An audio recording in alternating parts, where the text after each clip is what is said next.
in Kiambu. So they are using that file to coerce him politically, you know. And what will happen now, this multi-agency team, it has been outlawed by the court, but he's still for it. They are going to create files to enable William Ruto to deal with people like ourselves, who don't agree with him, and to hold all those leaders who are with him, who may want to abandon him and go to another political party. All right, so you are saying that both houses of parliament are not independent? No, they are not independent. Okay. You saw, Yvonne, let me cut you short. You saw an MP speak in parliament. Said, Mr. President, you told us to pass the finance bill, we passed for you. You told us you want SHA, we were here until 10 p.m. You told us to do this, we were there. All those things, they don't do it on behalf of the people of Kenya. They do it for William Ruto, and he pays them for it. Of course, we must say there are few members of great integrity and who have a moral conscience who have refused to take money from William Ruto. And they are all his enemies. He is harassing them using KRA, he is harassing them using DCI, and I know using this multi-agency team. All those members who refuse to take money from him are going to be on his radar. All right. Kenya Kwanza stood out for its thirst to control the Houses of Parliament. Yes. And I want to speak to you now as the person who held the position of Deputy President at the time. Didn't you, as the executive, and by you I mean yourself at the time as Deputy President, President William Ruto, you know, as the President, and the entire executive, did you not decide who should be Speaker of the National Assembly? Was that not part of the agreement? No, we did. It was in the shareholding agreement. Okay. Did you decide who should be Speaker of the Senate? Yes, it was in the shareholding agreement.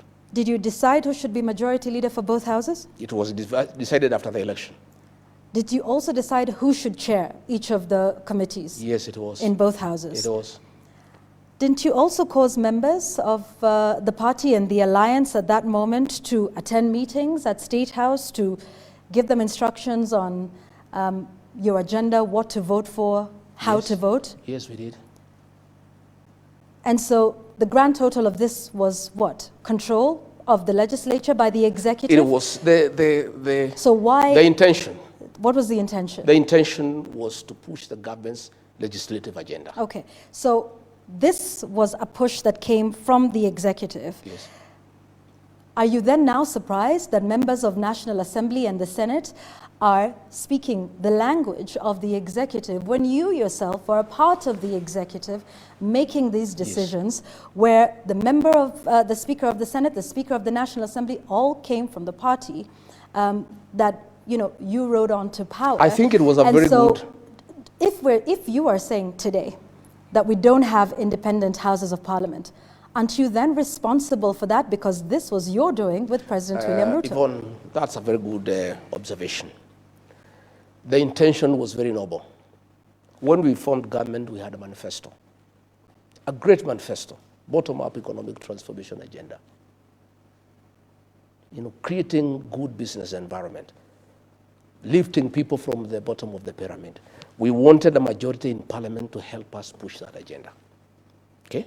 Where I differed with William Ruto is when we abandoned our agenda, our manifesto, and he started pursuing personal agenda. The housing levy was not part of our agenda of forcing people to pay taxes to build houses. All right. I want us to come back and we will go step by step and talk about the affordable housing levy for just a moment. Yes. And you talk about seeking to have a majority in the House to push government's agenda. Yes. That's all well and good. The Speaker of the Senate and the Speaker of the National Assembly, their role is not to push government agenda. Their role is to be arbiters. Their work was to be good arbiters, right, to regulate debate, and to protect the independence of the institution. How would they do that if they were former party members and if they got those positions as part of an agreement for bringing votes to this administration? How would they be neutral? It behoves upon a speaker when he assumes that position. Justin Bidan Muturi was nominated by TNA to be speaker in 2013 and Jubilee in 2017. But that man had an impeccable record. You never saw him in a public rally doing empowerment and singing praise and worship to President Uhuru Kenyatta. Justin Muturi regulated debate and allowed everybody to speak. I'm sorry, Speaker Wetangula has become a youth winger for President Ruto. He attends empowerment meetings. He goes to sing praises to William Ruto in public meetings. Tell me a single day you saw Justin Muturi in a public rally supporting Uhuru Kenyatta or campaigning for him. What dignity spells out is that once you get the position of speaker, because you must come from somewhere, you can't come from the moon, you can't come from the air, you must come from somewhere. So when a political party nominates you and you are elected as speaker, once you have assumed that position as the speaker of the National Assembly and the Senate, you now rise above, partisan politics and become the arbiter of that house, unregulated, undignified. I have seen Wetangula allowing me to be discussed in Parliament without somebody moving a substantive motion. And in Parliament you cannot discuss an individual unless you move a substantive motion. In that Parliament, Wetangula does not allow members who don't support William Ruto to speak. He is very selective. In fact, he has really eroded the dignity of the National Assembly. From 1963, we are the lowest in terms of the speaker. I have seen him in public rallies singing praise and worship to William Ruto. I have seen him doing harambes for women and youth. That is the problem, that the two speakers have refused to rise above partisan politics and play their role as speakers of those institutions. Kenyans have interpreted the war between the executive and both houses of parliament as a possible sign of disagreement between potential partners in high-level corruption. Do you see it that way? Yes. In fact, all these things, all these fights you see between parliament and the executive is about corruption. Because William Ruto has made Kenya, State House is a crime scene. Kenya is a criminal enterprise as a country. So what has happened, Vaughan, I must tell you the truth. When William Ruto introduced money in Parliament for the impeachment, he paid a lot of money. He whetted the appetite of the MPs and the senators. 10 million. So these guys want money every day. Did you counter that offer? Yeah. Did you counter that offer during your impeachment? I did not. In fact, people came to me and said, Rigi, we like you, we love you, but we are being offered this. Can you give a counter offer? I said, no, I don't have the money. And even if I had, I don't think I believe in this. Just go ahead and do what you must do. Others came. In fact, there is an MP from the coast, a friend of mine, a great friend of mine. He came and showed me the messages William Ruto had sent him, threatening him to jail him if he doesn't sign for me. And he came and said, I have children, my brother, I am crying as I do this, but I've been forced. These are the messages. Another MP from South Rift, a good friend of mine, came and showed me the messages of threats and intimidation from William Ruto. In fact, Okia Omtata, that guy is a great man. When I sent word to him appealing not to participate in impeaching me, he said, I cannot impeach you. And the person I had sent, he asked, did he send you with a counter offer? He said, no. He said, I will not impeach him. Had he sent you with a counter offer, I would have impeached him because I don't like corruption. What has happened is that William Ruto introduced money in Parliament. Of late, he has shifted focus to ODM and Raila Odinga. And he is spending a lot of his money now with ODM MPs. Now the MPs from Kenya Kwanza are feeling abandoned. And the money is not flowing as much as it was flowing. So they have decided to look for the money from other people. So when the ministers come, put the money here. When PSs come, put the money here. William Ruto, you started it all. Don't complain. This is your baby. You are the one who introduced high-level corruption in the National Assembly and in the Senate. You cannot turn around and condemn what you have started yourself. You are the one who told these MPs that every man and woman has a price. I heard him say it in his presence, that every man and woman has a price. So what has happened, Vaughan? Like the MPs from my backyard are in trouble. They cannot address any meeting unless they pay people. This deputy president, he cannot address any meeting unless he puts people in a tent and gives them money. Now, William Ruto is not giving these MPs money anymore. They need to go to the ground and talk to people and they don't have money. So what do you expect them to do? Anytime a PS is called for a committee, they say, you must give us money. Anytime the minister is caught, give us money. So the ministers and PSs have gone to cry to the president. We are unable to do any work now in Parliament because anytime we go, there's too much extortion. What do we do? That is why the president was creating hell, because the ministers are going to him to tell him, we are unable to transact in Parliament because everybody is demanding money. But he is the one who started it. He is the one who introduced money as the method of transaction in the National Assembly and the Senate. Do you think high-level corruption is an issue in the country? It's a big issue. It's actually our biggest issue. In fact, when you took a break, people are sending me messages asking, what is this Yvonne is asking you? Ask her, we want to discuss about corruption. Because this is what is ailing our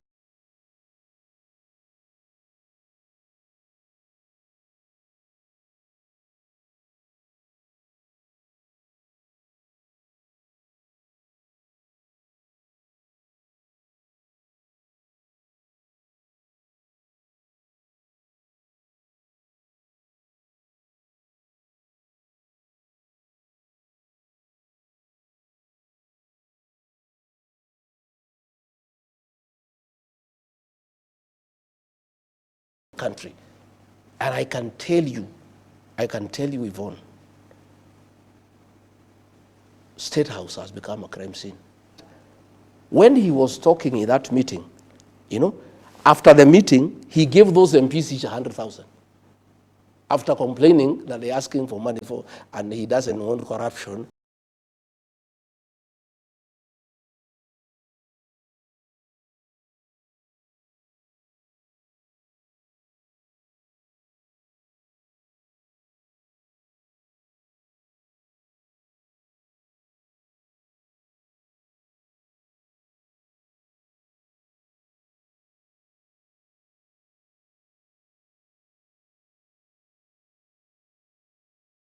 Why was he giving them 100,000? Those MPs have salaries. Why was he giving him money? So what I'm saying is, and Yvonne, when we get to the right discussion, we must discuss our administration, and State House is a crime scene, and bribery is a major policy of this administration. Okay. Yeah. I want to ask you about, a promise that was made when this administration came to power, about 39 days before the election. President Ruto, whom you served as running mate, promised the formation of a state capture inquiry in the country. You're on the record yourself as accusing former President Uhuru Kenyatta of state capture. This promise was made that it would be done within the first 30 days. You were DP within those 30 days. Those 30 days lapsed, and to date, we still don't have a state capture inquiry. It will not happen. What changed yours and the president's mind on this? Once we reached State House, William Ruto was no longer the same man we knew. The man changed. The man changed. And I can tell you for a fact, he changed. Before we were elected, he was in his home every week. Every week he was here taking tea up to midnight. Since he became president, he has never come back here. Even when we did not have issues for a year, we were quite free and friendly. He never came back here. He was too busy taking over and capturing the state. And when we get to the real business, I'll tell you how William Ruto has captured the state. So he could not agree to have a commission for state capture because he intended to do it himself. And he has perfected it and actually overdone it, to a point that the country is almost crumbling, to a point where now children cannot go to school because there is no money for capitation, to a point where people now are paying money to ghost hospitals, to a point where public money is being stolen and given to the deputy president to go and bribe people in broad daylight without being ashamed. You know what is shocking me, Yvonne, is impunity. A president here is talking about corruption. His deputy every day is spending 10 million every day. Money that of course he has not earned, money that cannot come from his salary or his businesses, and everybody knows this is stolen money. And they are doing it with brazen impunity without caring what the people of Kenya are saying. So corruption has become a way of life. So I'm saying, William Ruto, please, respect the people of Kenya. Don't talk about corruption again, because that is an insult. Because you are the one who is leading from the front. And you are the one who is setting the example to everybody. You are the one who has inducted members of parliament and senate into corruption. How can you then go ahead and condemn them that they are corrupt? And you say the president is usurping the powers and the authority of bodies like the EACC and the DPP? You saw the chairman of the EACC respond after the president spoke. That tells you, if the chairman of EACC says the president has done well to allow us, it means then they are not independent. And if they allow, as they will, allow William Ruto to take over EACC and to take over the DPP office, what will happen is that we are going to see a lot of trumped-up charges against people who oppose William Ruto. Again, there is going to be a lot of blackmail to leaders to make political decisions. Okay. I want to put it to you that perhaps this is something you're saying now that you are outside of government, and that perhaps part of the proof of EACC and the DPP doing the will of the executive was in fact proven in your case. Mr. Gachagua, shortly after the Kenya Kwanza came into office, the charges against you were dropped. The charges against then Cabinet Secretary in October 2022, Aisha Jumwa, there was a corruption case where she was accused allegedly of embezzling about 19 million shillings.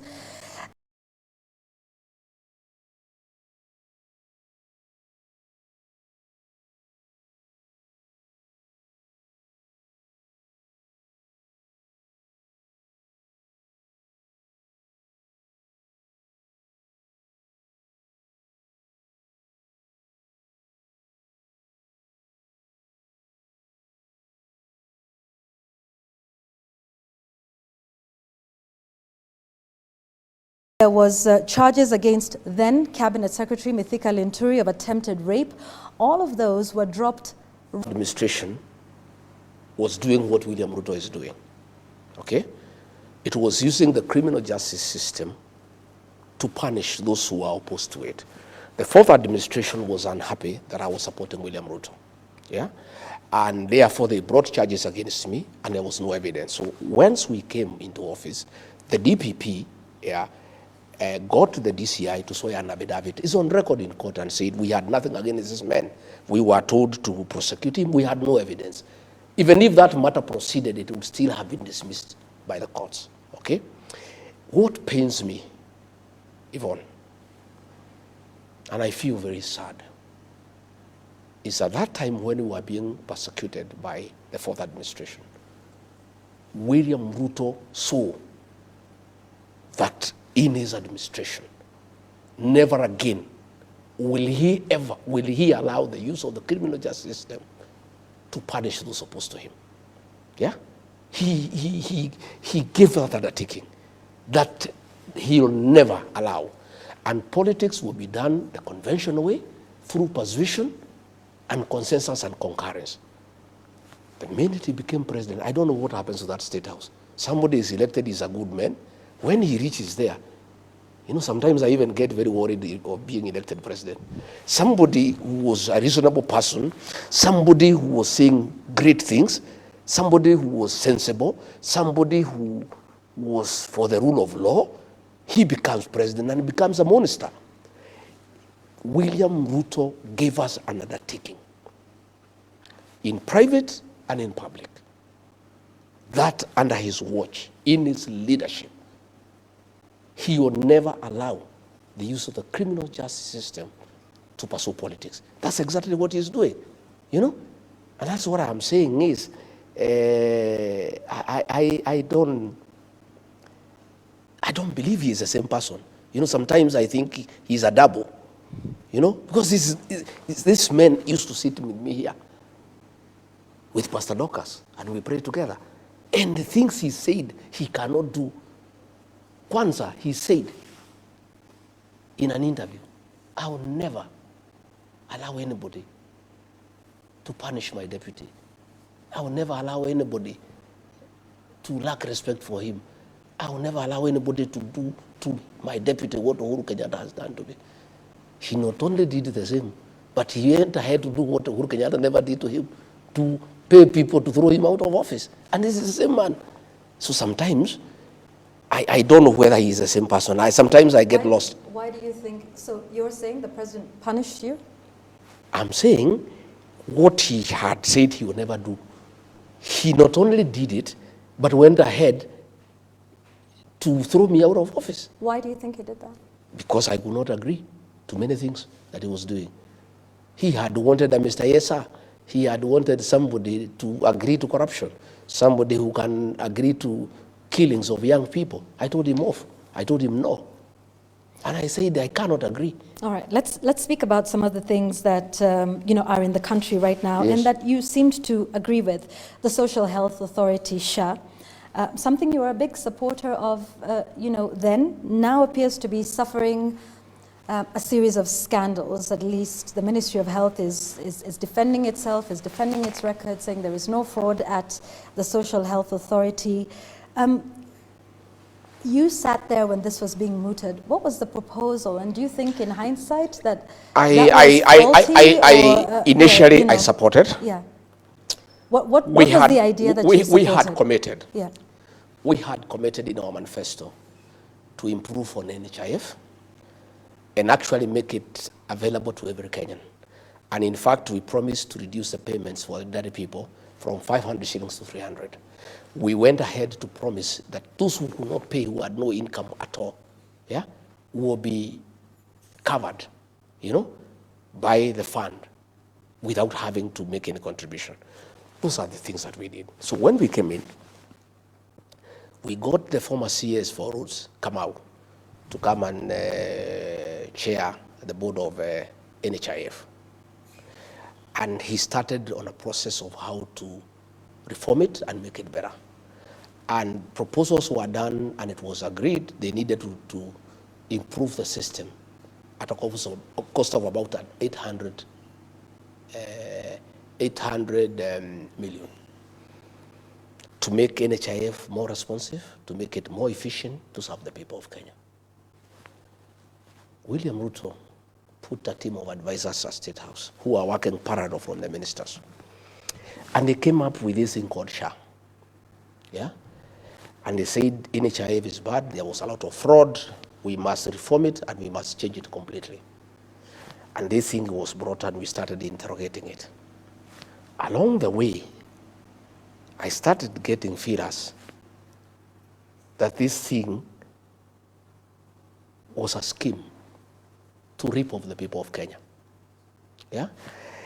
And they proposed that we create a new system that will cost 104 billion Kenya shillings. And I asked William Ruto, my brother, if the board of NHIF is saying they can reform this system at 800 million, why do we need a new system costing about 104 billion? He said, no, we will do it this way. This thing was forced. That's why you had an MP say, we pass SHA for you. This thing was pushed by William Ruto. This 104 billion, Yvonne, is pure theft of public funds. It's the biggest rip-off in the history of the independent Kenya.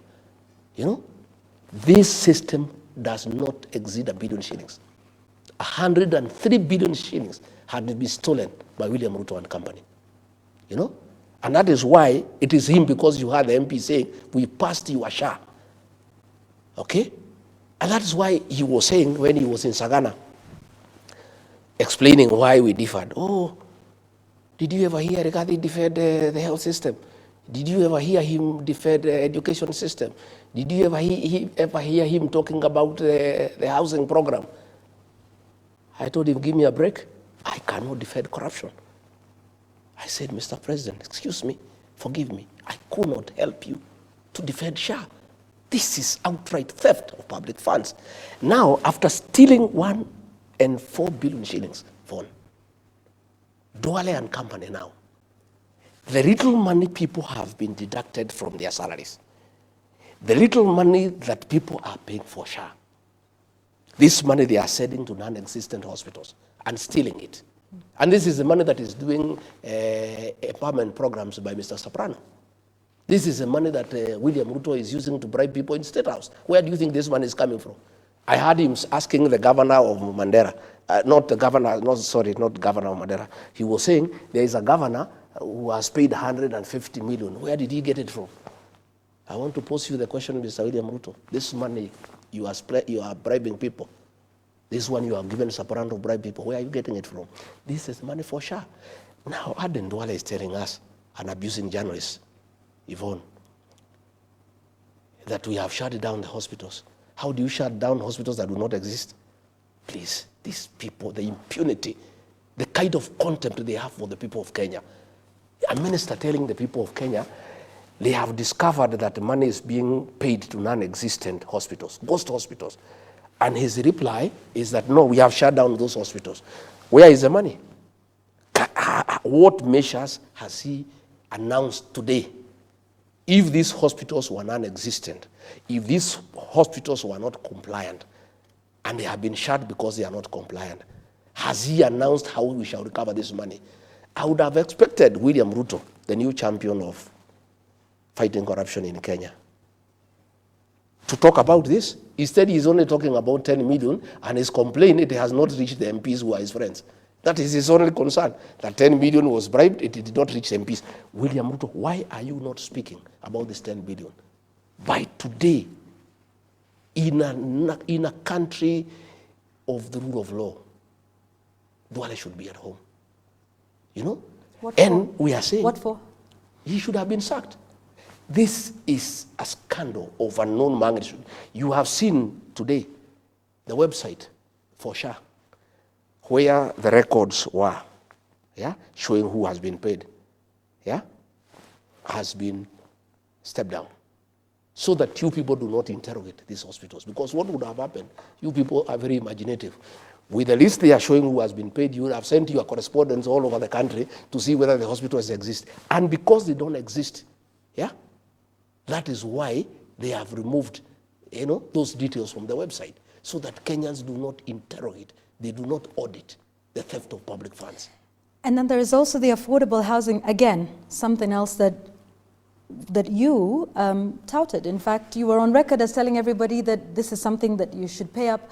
What changed along the way? Initially, when I supported this program, yes. William Ruto is very convincing. He's a very convincing guy. And he's very deceptive. Extremely deceptive. He had convinced all of us that this housing program, affordable, was a good thing for Kenya. That it will create employment for our young people, that this program, we need slum upgrading, we need to dignify our people, blah, blah, blah. It sounded very nice. Only to realize later, it's nonsense. At what point did you make this realization? After one year. It's when I started seeing what's going on. To start with, when he forced people now to have the housing levy. Because the question people were asking me, and I went and asked him. What was the idea for you in your mind with this? Initially, we thought it's a genuine thing. Only to realize that it's about business. That William Ruto has seen a business opportunity to sell cement, to sell steel, and to sell iron sheets. Again, to partner with developers to make money. And for that program to succeed, it needed a source of money. So he had to create a housing levy so that the money is flowing. And this money has been put in Sidan Bank, a bank that he bought immediately we came into office. Okay? Sidan Bank is level 3, is tier 3. According to the central bank regulations, all money belonging to parastatals and governments must be put in tier 1. Tier 1 is Cooperative Bank, Equity, Barclays, those big banks. But he told central bank to allow Sidan to receive money from SHA and also money from housing.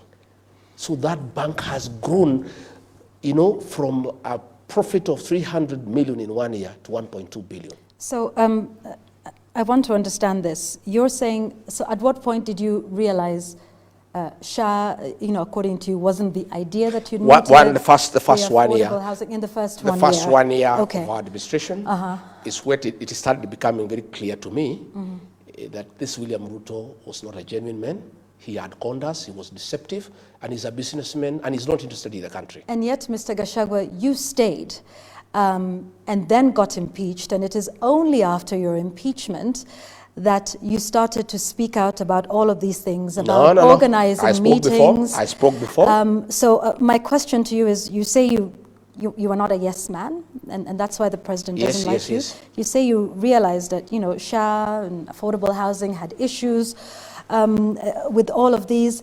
Were you ever going to say some of these things before you were impeached? Yes. Would you have continued to serve in the administration of President William Ruto? I asked you about some of these things a little earlier. You said, well, what could I do? He was president. You could have resigned, Mr. Gachagua, if you have such grave issues. I couldn't have resigned. Why not? The framers of the 2010 Constitution are very wise. Why did they want a president and a deputy elected? So that they can check each other. That's what I was doing. I was checking from inside until a point he couldn't stand it, and he decided to get rid of me. What happened? Mr. Gachagua, you were not very successful with checking him. No, I was. Let me tell you. Let me now. Well, tell us. That's why. That's why. I went to cabinet and opposed the finance bill of 2024. I did. 2023. 2024. Okay. I said no, and it was put on record. And he was mad with me. And I went in public meetings asking the MPs to listen to the ground. It was a way of checking. Because when you are deputy president and there's a finance bill, and when people ask me, what do you think about this finance bill? I say, listen to the ground. The people did not want it. I told the MPs, listen to the ground. And the president was mad with me. Finally, when it came to cabinet, I went and opposed the demolitions and evictions of Nairobi River. If you remember, it was one of the charges in the Senate against me. I opposed when I was deputy president. I did not oppose when I left office, Yvonne. I opposed when I was in office. And it was a charge of insubordinating the president because of saying no. Our manifesto was clear that we shall never carry out demolitions and evictions until we have settled the people. Okay. When the Gen Z protests came, Yvonne, I want to put it on record so that we are speaking from the same page. I opposed abductions and killings.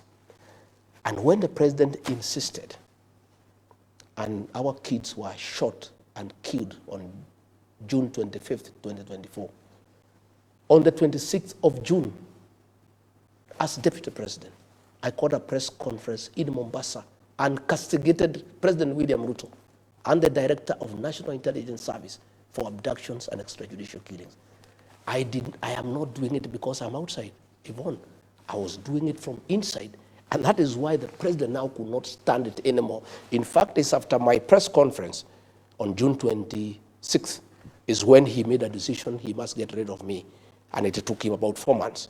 He started putting things into motion, and I told the president, I think it was on June 22nd, when I saw the operation order, what had been planned, the killings, the abductions, I went and I said, Mr. President, I am a parent, you are a parent. I have 2 young boys, you have young children. How can we kill these people simply because they are saying the finance bill is not acceptable? Why can't we listen to them? He said, my friend, you are in government, you do what we are saying. So the subsequent meeting for National Security Council, I was not invited because I would have opposed the operation. So when it happened, on June 25th, the president called a press conference at night. He did not invite me, and he said this was treasonous, these are criminals, they'll pay for it. I was mad because I knew these children were innocent, and they were simply clamoring for their rights and the rights of the people of Kenya. And what happened, Yvonne, is that nature abhors vacuum. The minute the president captured Parliament, the minute he compromised Raila Odinga, there was nobody else to speak for the people of Kenya. And since nature abhors vacuum, the Gen Z just came up, because that's the way nature operates, and they started speaking for the people of Kenya. So I made a decision. I flew to Mombasa. I called a press conference, and that marked the end of the relation between me and President William Ruto. We never spoke again. We would just pretend we are speaking, but we never met one-to-one. We never spoke on telephone. We were speaking on messages until the day I left office. So you cannot say, Yvonne, that I spoke because I left. I started speaking. For 1 year, I was speaking from inside. And that's why he was accusing me. You know, he was telling me to defend Adani. I told him I will not. He says, go to the TV stations and defend the university model. I said, I will not, because the thing is not good. You know, I was in a funeral in Kitale, and the senator for Kisii, Richard Oyonka, really attacked the government because of Adani. And I spoke last. I did not say anything. I talked about other things. I left. And the president's PA called me all manner of names. Wewe ni mujinga sana, you are very stupid. You are deputy president, you spoke last. Somebody has attacked the government and you cannot defend. What kind of a deputy are you? I said, my friend, tell the president to call me and tell him I cannot defend corruption. Adani is corruption, I will not defend. Then he said, utatuona. The rest is history. Yvonne, I am a credible man, I'm a man of honor. And I was prepared to face the consequences of standing with what is right and what is true. I want us to speak about those protests for a moment and the state of rule of law and order in the country. Since those protests, there have been the abductions, there have been the killings, and there's also now an attempt at charging some of those who are involved in the protests using terror charges in the terror charge sheet. What are your thoughts as to where we are now, the state of the nation now, following the protests, in terms of, you know, the state of the rule of law? There's been talk and questions of having dialogue at this point. What is your thought on the state of rule of law following, you know, everything we've seen with the protests in the country, and what the way forward or the way out of that impasse looks like? Yvonne, I saw the president gazetting Katiba Day, you know, and I was flabbergasted as to how foolish William Ruto think the people of Kenya are. Katiba Day, he has violated the constitution from the first chapter to the last one. Freedoms in the Bill of Rights have been taken away from the people of Kenya. These young people who were abducted, they were within their constitutional right to question government. Yet, and I have said many times, when the Gen Z started becoming very vocal, the president authorized the formation of a killer squad of 101 officers from the administration police who are seconded to the National Intelligence Service and given very high-skilled training in abductions, killings, and cover-up. And that is a squad that has caused havoc in this country. And it works under the National Intelligence Service. It was authorized by William Ruto. That is a squad that is responsible for gross violation of human rights. And what is sad, Yvonne, and this matter was raised with me in America, and I heard Akina Wetangula saying I went to talk bad about my country. I never talked bad about my country. I love my country. Kenya is a great country, and I told the people in America as much. But we have poor leadership. We have bad leaders. What is shocking, Yvonne, is after all this, a president who is elected by the people, a country with a constitution, a country that has a very strong Bill of Rights, can publicly issue orders for people to be shot in the leg and then taken to the hospital on their way to jail.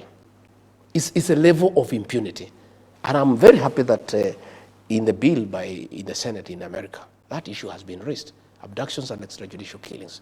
Yeah? So what is happening again when we had the last protest and Sabasaba?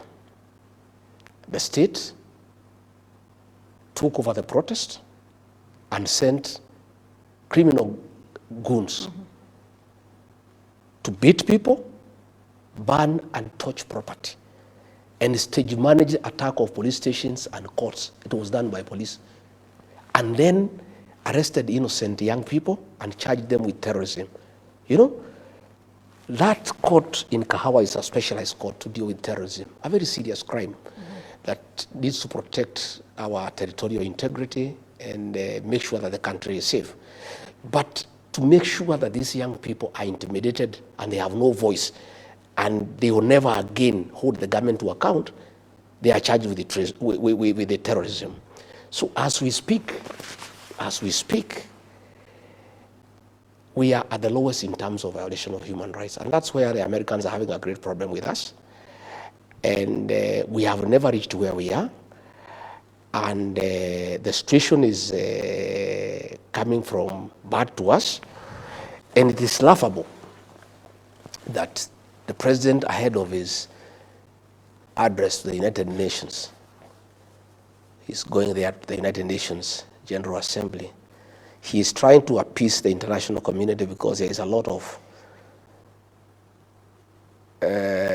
concern about extrajudicial killings and abductions. He is trying to hoodwink the international community by ordering Professor Muthoni to set up a team to compensate victims of extrajudicial killings and abductions. That team has been formally constituted today. Yeah. What do you think of the role of that, compensating victims of protests I think and dating as far back? I think it is good. I think we accept it's good to compensate people. But that should be the tail end. Yeah? We welcome compensation. But let's be decent. Let's not try to hoodwink the international community. Before you compensate victims, you must first accept that there were extrajudicial killings. The president should call a press conference and say, hey, my fellow Kenyans, I accept that there were extrajudicial killings and abductions. And this is wrong, and I apologize to the people of Kenya. And I say pole to the families and the people of Kenya. Number two, I have ordered the disbandment of the killer squad of 101 officers who have been abducting young children and killing Kenyans. Number three, I give an undertaking to the people of Kenya that under my presidency, never again shall we have abductions and extrajudicial killings. Number four, all those officers responsible for killing our young people and abducting them will be prosecuted. Finally, sad as it is, I accept that parents have suffered and they require some compensation. I therefore order a mechanism be put in place to compensate those families. And Yvonne, government cannot compensate people it has killed. We must give it to another neutral body, like the Kenya National Human Rights Commission. Because what is happening is, we have a petition before the ICC. If government identifies these victims, then we will not have witness protection. These victims will not be able to give evidence against William Ruto and the government. So this is a scheme to get to know who are the possible and potential witnesses for cases of crimes against humanity that we are taking to The Hague. So we are saying, if William Ruto is genuine, he must do what I've told you. He must first call a press conference and own up to the killings and the abductions.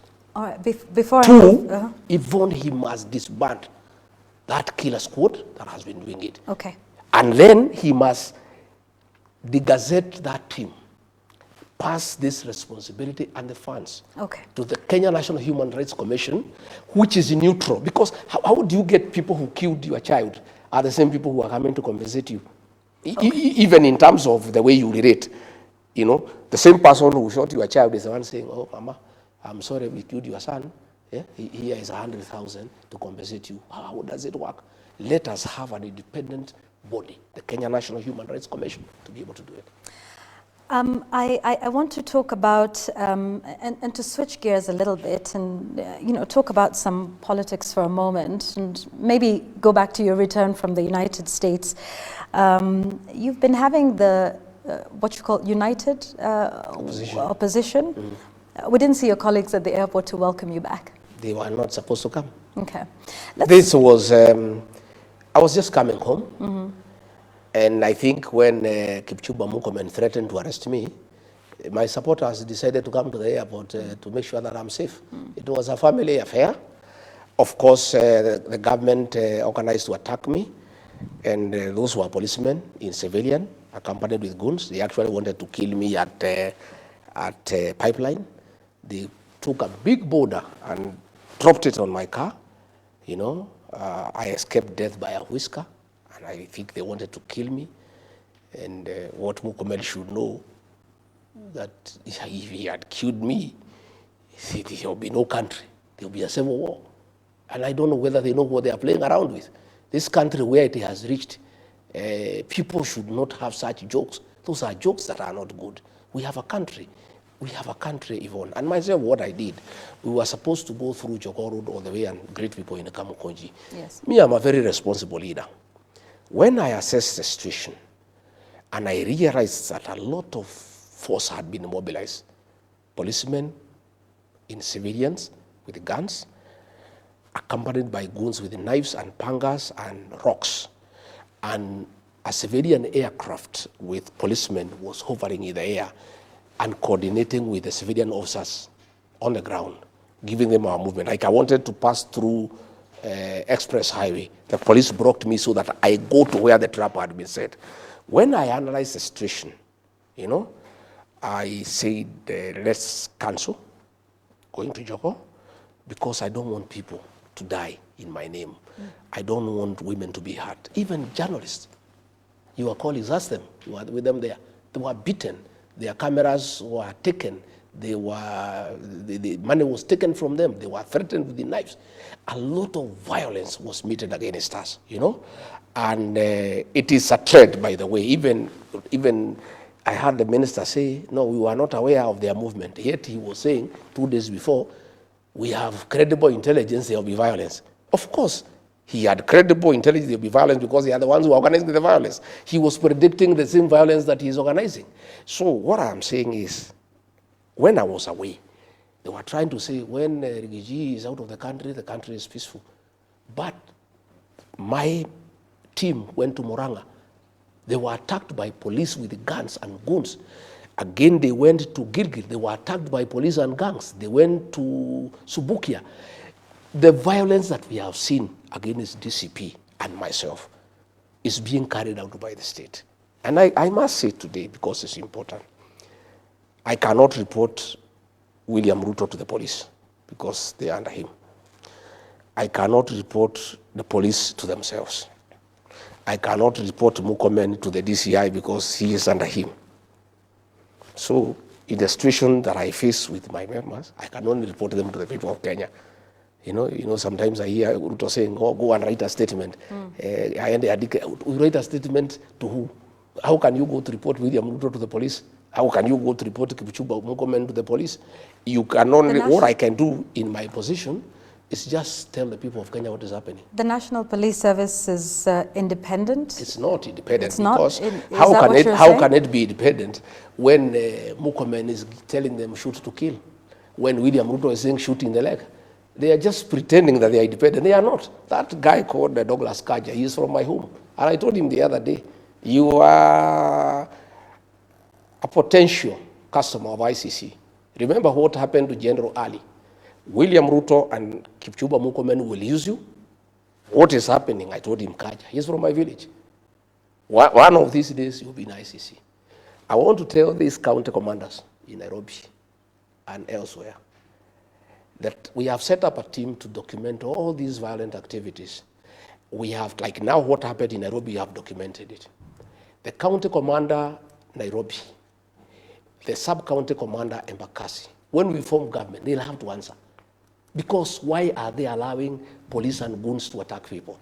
The county commander, Murang'a, the sub-county commander, Kegumo, the sub-county commander, Gilgil, Subukia, we are documenting all these excesses. When this administration goes, and it will go, I want to assure you, there's a new administration. You will be held to account. So, and what happened in Central Police Station is a living example and testimony. The DIG Langat told people to torture Albert Ojwang. DIG has been absolved from blame. He's going back to work this week. The OCS, Central Police Station, the sergeant on duty, the corporal on duty, are facing murder charges. I want to use this opportunity tonight to talk to our police officers. I want to talk to you as a father, as a leader in this country. please stop being misused by William Ruto and Murkomen to do unlawful things because you'll answer. I want to ask our policemen to always be guided by 4 documents in the pursuit, in the course of their duty. The Constitution of Kenya 2010, the Penal Code, Chapter 6.3, the Criminal Procedure Code, Cap 7.5, and the Evidence Act, Cap 8.0. With those 4 documents, you can hold your ground. And even if your senior tells you to do something that is not covered by those 4 documents, you can stand your ground. Okay. But I want to say, if the government has decided to stop the one-term movement, they want to assassinate Rigathi Gachagua by using police in civilians and then blame it on goons, because I can see the pattern. What they have done, Yvonne, if you allow me, I have been attacked now 7 times. In November 2024, I was attacked by goons covered by police in Limuru. Up to today, nobody has ever been arrested. On 28th December, I was attacked by a police officer in Shamata. Nobody has ever been arrested. On 6th April, I was attacked by goons and police in Mweki, inside a PCA church. Nobody has ever been arrested. You know? Another day, I was attacked somewhere else. Now, I was attacked at the airport. What I can see, I was analyzing here with security experts yesterday, is that the government want to set up a trend where that Rigathi Gachagua is always attacked by goons, so that one day, police in civilian can shoot him dead, and then say it's the goons, and then order an investigation to arrest the goons when he is dead. What I want to tell them is, and I want to be very cautious, I want to say, it's important I say, because I have seen the trend of what is happening. I want to tell William Ruto and Kipchumba Murkomen, please, don't ban this country. This is our country, we have no other. Okay. Let us be careful. Don't do stupid things. Okay. Yeah? Thinking that you are stopping the one-term movement, yeah, and create some more in this country. Please don't. We will